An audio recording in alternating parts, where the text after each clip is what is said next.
మరి కాసేపట్లో యువగలం పాదయాత్ర ముగింపు కాబోతుంది. పైలాన్ కూడా ఆవిష్కరించబోతున్నారు. మాజీ మంత్రులు గంటా శ్రీనివాస్తో పాటు బండారు సత్యనారాయణ కూడా విచ్చేసినటువంటి సిచ్యువేషన్ ఉంది. పార్టీ నేతలతో మాట్లాడుతున్నారు. సార్ ఎలా చూస్తారు? సెంటిమెంట్ గా కూడా వర్కౌట్ అవుతుందని భావిస్తున్నారా? ఎందుకంటే చంద్రబాబు నాయుడు గారు పాదయాత్ర సందర్భంగా కూడా ఇక్కడ పైలాన్ ఏర్పాటు చేశారు. ఇప్పుడు లోకేష్ పాదయాత్ర సందర్భంగా ఇక్కడే పైలాన్ ఏర్పాటు చేసి ఆవిష్కరించబోతున్నారు. ఎలా ఉండబోతుంది?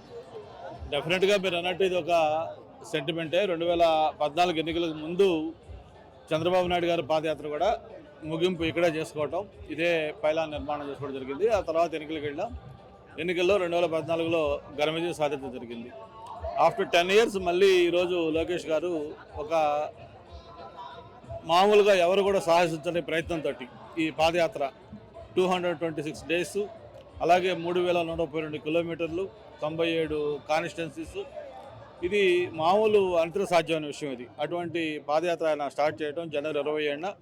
మధ్యలో చంద్రబాబు గారి యొక్క అక్రమ అరెస్టు కొంత విరామం కల్పించినప్పుడు కూడా మళ్ళీ దాన్ని పూర్తి చేసుకొని ఈరోజు ఈ సేమ్ చంద్రబాబు గారు ఎక్కడైతే క్లోజ్ చేశారో అదే ప్రాంతంలో ఈ పాదయాత్ర కూడా ముగింపు జరుగుతూ ఉంది. రేపు అరేంజ్మెంట్ చూసుకొని ఎల్లుండి మన నెల్లిమర్ల కాన్స్టిట్యున్సీ పోలేపల్లి దగ్గర ఒక భారీ బహిరంగ సభ జరుగుతూ ఉంది.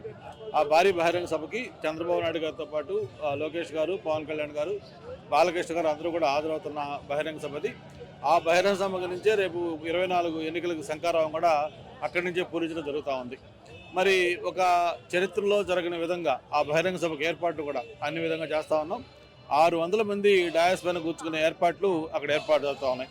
ఓ పక్క ఎల్ఈడి స్క్రీన్స్ కానీ, సౌండ్ సిస్టమ్స్ కానీ, దాదాపు 20 గ్యాలరీస్లో ఎల్ఈడి స్క్రీన్స్ అన్నీ పెట్టి చివరి వరకు కూడా 100 ఎకరాల ప్రాంగణంలో ఎక్కడ నిలబడ్డా ఎక్కడ కూర్చున్నా కూడా కరెక్ట్గా డయాస్ పైన అందరూ కూడా కనిపించేటట్టుగా, వాళ్ళ మాటలు స్పష్టంగా అనిపించేటట్టుగా ఏర్పాటు కూడా చేయడం జరిగింది. అది ఒక హిస్టరీగా మిగిలిపోయే ఏర్పాట్లు అక్కడ జరుగుతూ ఉన్నాయి. దాదాపు 6 లక్షల మంది ఈ చుట్టుపక్కల ప్రాంతాల నుంచి దానికి హాజరవుతారని చెప్పి ఆశిస్తూ ఉన్నాం. ఆ ఎన్నికల శంకారావం ఏదైతే మనం అక్కడి నుంచి పులిచిపోతా ఉన్నామో దాంట్లో కూడా ఒక రేపు జరిగే ఎన్నికలకి అది ఒక విజయానికి నాంది కాబోతా ఉంది. చాలా మంది లోకేష్ పాదయాత్ర ప్రారంభించినప్పుడు అవహేళన చేశారు. పాదయాత్ర పూర్తి కాదు, మధ్యలోనే ఆపేస్తారని అవహేళన చేశారు. ఇప్పుడు చూస్తే మాత్రం విజయవంతంగా సాగింది. ప్రజలతో మమేకమై ముందుకెళ్ళినటువంటి సిచ్యువేషన్, పొలిటికల్గా చేంజ్ రాబోతుందని భావిస్తున్నారు. డెఫినెట్గా. ఎందుకంటే ఈరోజు సమాజంలో ప్రతి వర్గం కూడా, అటు ఉద్యోగస్తులు కావచ్చు, వ్యాపారస్తులు కావచ్చు, రైతులు కావచ్చు, కార్మికులు కావచ్చు, విద్యార్థులు కావచ్చు, వాళ్ళు వీళ్ళని కాకుండా ఏ ఒక్క వర్గం కూడా సంతోషంగా పరిస్థితి చూస్తూ ఉన్నాం. ఎన్నికలు ఎప్పుడు వస్తాయా అని ఎదురు చూస్తారు ప్రజలు. ఆ ఎన్నికల్లో చంద్రబాబు జనసేన కాంబినేషన్ని ఒక భారీ విజయం చేకూర్చడం కోసం వాళ్ళు ప్రజలు సిద్ధంగా ఉన్నారని చెప్పి మేము భావిస్తూ ఉన్నాం. ఉత్తరాంధ్రలో ఏ విధంగా ఉండబోతుంది? దాదాపుగా 34 సీట్లని లోకేష్ పాదయాత్ర ప్రభావితం చేస్తుందా, లేదా రాష్ట్ర వ్యాప్తంగా అదే విధంగా ఉంటుందని?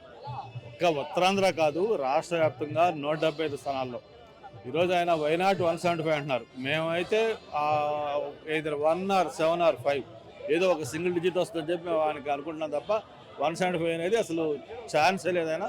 చివరికి పులివెందుల్లో కూడా ఆయన కష్టాలు పడాల్సి వస్తుంది. మరిన్ని వీడియోస్ కోసం ఛానల్ ని సబ్స్క్రైబ్ చేయండి. లేటెస్ట్ అప్డేట్స్ కోసం వాట్సాప్ ఛానల్ ని ఫాలో చేయండి. అండ్ లింక్ డిస్క్రిప్షన్ లో ఉంది.